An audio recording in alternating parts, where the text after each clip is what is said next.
The Lord be with you. A reading from the Holy Gospel according to Matthew. When the Pharisees heard that Jesus had silenced the Sadducees, they gathered together, and one of them, a lawyer, asked him a question to test him. "Teacher, which commandment in the law is the greatest?" Jesus said to him, "You shall love the Lord your God with all your heart and with all your soul and with all your mind. This is the greatest and first commandment. And the second is like it. You shall love your neighbor as yourself. On these two commandments hang all the law and the prophets." The Gospel of the Lord.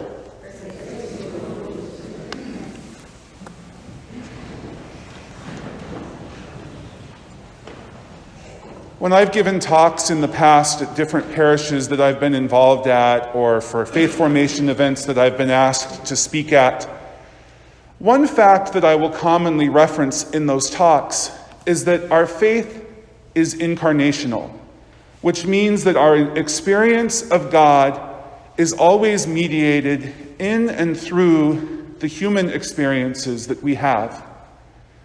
This idea of incarnation takes its shape first and foremost from the incarnation, the moment in history when Jesus, the second person of the Trinity, the divine Son of God, took on human flesh and lived in our world, and for 3 years ministered and walked around Palestine.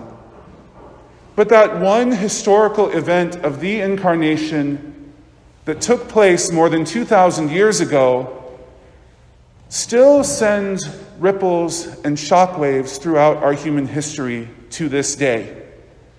And that has to do a lot with the fact that we teach that every single one of us, because we are created in the image and likeness of God, has that little spark of the divine that dwells within us, that little piece of God. And we can see this operating in our lives sometimes in different ways.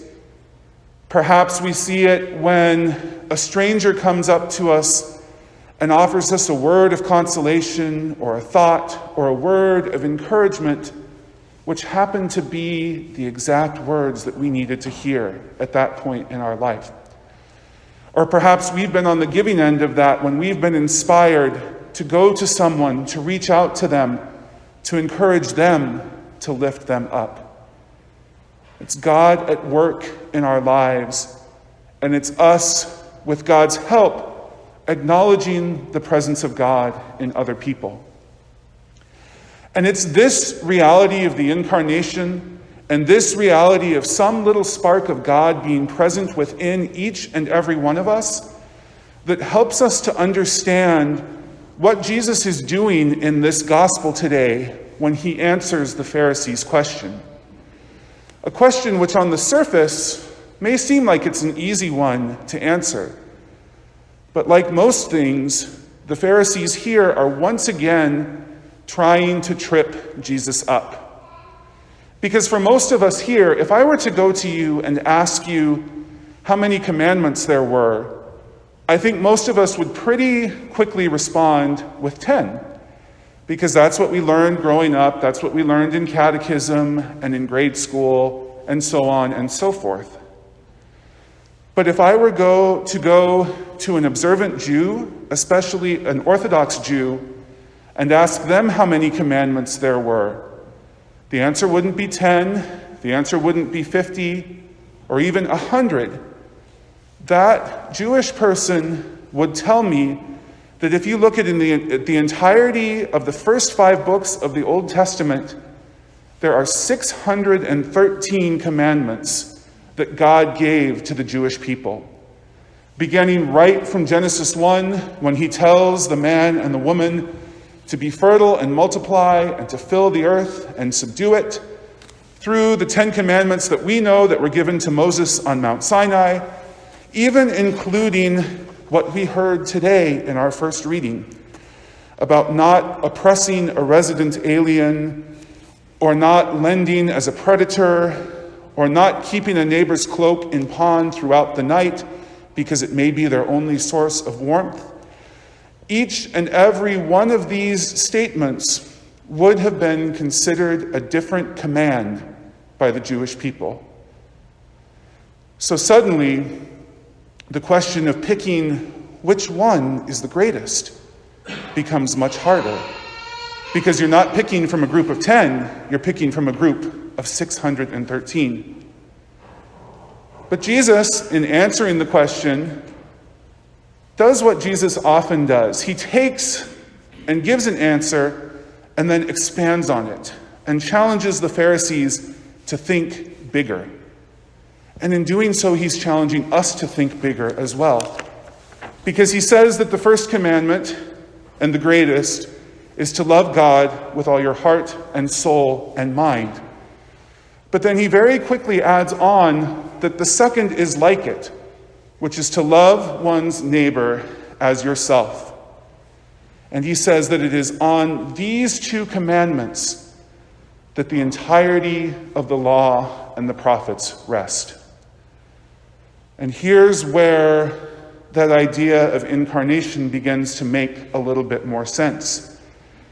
Because if we truly believe that each and every one of us has some little spark of the divine within us, then Jesus placing these two commandments right next to each other in this teaching, in this response to the Pharisees, tells us that one of the ways in which we are called to show love to God is by loving our neighbor and by giving service to them and helping them in their need.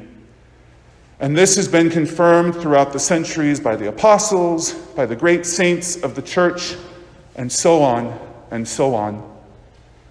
St. John the Apostle, in his first letter, which he wrote to the people of the faith, mainly to the community in which he was ministering, reminds us that the person who says that they love God, whom they cannot see, but does not love the neighbor that they can see, is a liar. And in such a person, there is no truth. And St. John Chrysostom, a 4th century saint, took that one step further. And he said that if a person does not see Christ present in the beggar at the church door, then they will not find Christ present in the Eucharist.